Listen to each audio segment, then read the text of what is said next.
জীবিকা নির্বাহের জন্য আমি সয়ানি থেকে চলে আসছি বা নাই, তারপরও একটা কথা হচ্ছে গিয়ে আমাদের ফ্যামিলির প্রত্যেকটা অভিভাবক প্রয়োজন তাদের সন্তানরা কখন কোথায় যাচ্ছে, কি করতেছে, কার সাথে মিশতেছে, আচরণগুলো তাদের আচার আচরণগুলো একটু আপনারা পর্যবেক্ষণ করবেন, তদারকি করবেন। কখন কোন বন্ধুর সাথে আড্ডা দিচ্ছে ওই বন্ধুর ব্যাপারে একটু খবর নেন, ওই বন্ধু আবার কার সাথে আড্ডা দিচ্ছে সেগুলো একটু খবর নেন। আপনার ছেলে আপনাকে কোচিংয়ের কথা বলে, প্রাইভেটের কথা বলে, স্কুল বদ্ধ, তারপর আবার খেলার কথা কোথায় যাচ্ছে, কি করতেছে, এগুলো একটু দিবেন।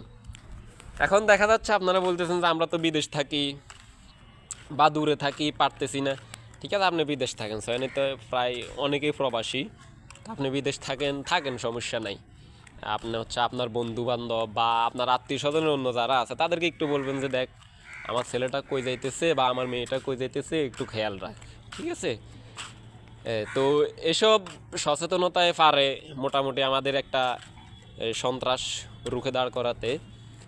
আর বিশেষ কথা হচ্ছে যে আপনারা এই যে এসব কিশোর গ্যাংগুলো যেগুলো আছে এগুলো যদি কারো কোনো তথ্য লাগে আমার কাছে সয়ানি অন্তত পক্ষে সয়ানি ইউনিয়নের কিছু কিছু তথ্য আছে টুকটাক, আশা করি এগুলো প্রশাসনের কাজে আসবে। যদি প্রয়োজন মনে করেন